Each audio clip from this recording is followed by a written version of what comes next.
Most students will be familiar with the modern buildings on Northumbria campus.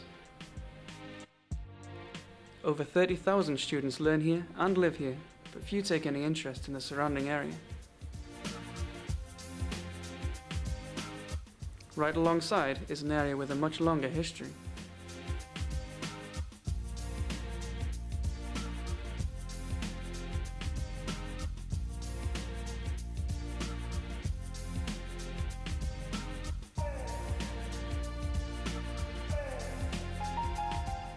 Just past these walls is Shieldfield.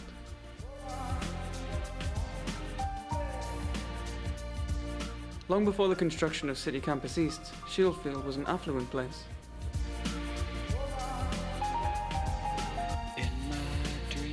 But over the years, the Grand Victorian homes were replaced by tower blocks and post-war housing estates.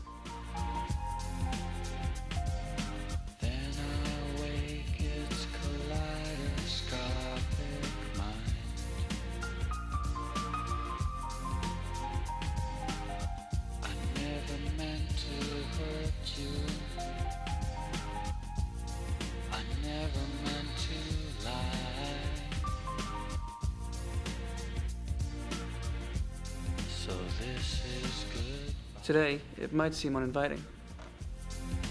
This is good.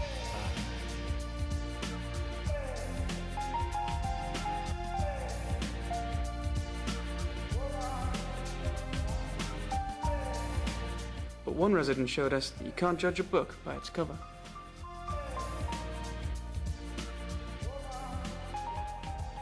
Well, you know who I am, Stephen Gelley.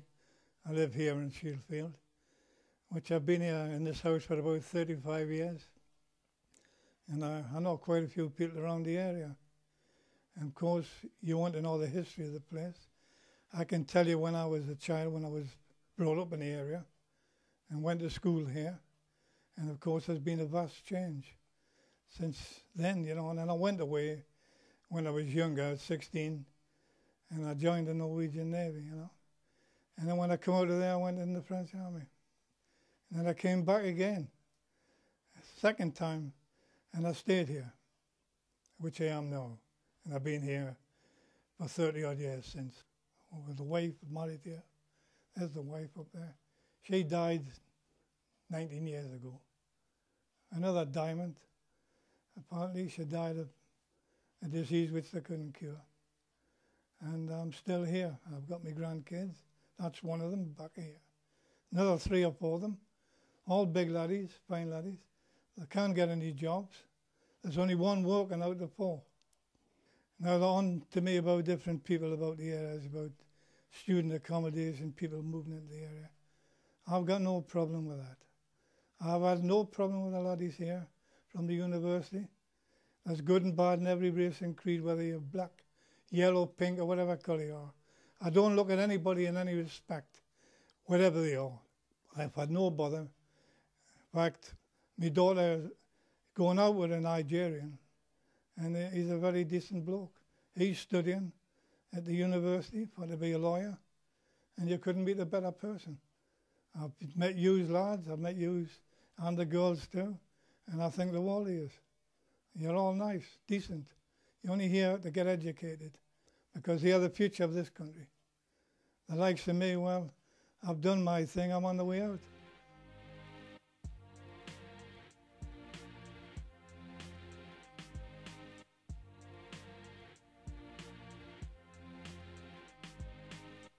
Stevie still sees the area as it was when he was growing up. He offers to show us around and share some of his memories with us. The area we're standing now was the underground shelter. And when I was a child, my mother brought me over here because the sirens had went, the German bombers were overhead, and I had hit the goods station, which is to my right, where your new building is for the university. And that was a blaze of fire, and we get sharpish down the tunnel. We're there about 2 hours. We come back up when the all clear went, and I looked to the right, and the whole bloody place was blazing over here. Right here, they put up a beautiful statue, which was really nice. But within a few months, They totally destroyed it. Vandalism, stupidity, you name it. I don't know why they destroyed it, but it was a beautiful statue. It was right there on this spot. And I don't suppose they'll ever put anything out.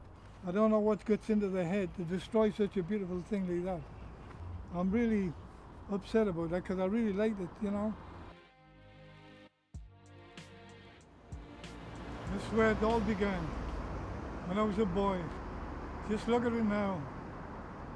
Everything's changed. A wonderful church and wonderful people. Great memories. I wasn't much of a scholar, but we had some good laughs. And I'll give them one thing. They certainly learned me how to use the shovel. When I spent most of my time in the bloody boiler house in this place.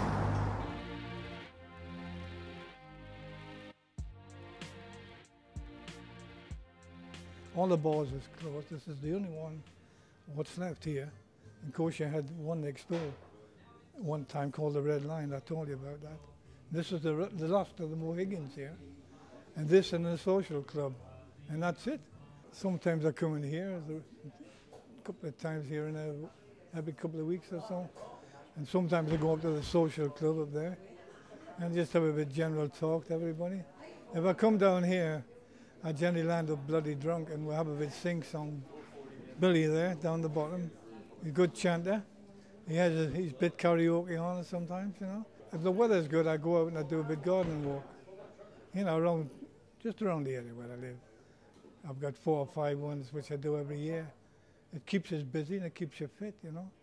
And also getting a bit fresh air instead of sitting around. I like to be active, you know, as much as possible, you know. Because, I mean, that's the type of life I've had. I don't chase any women anymore.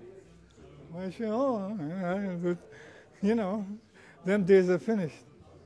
Thank God.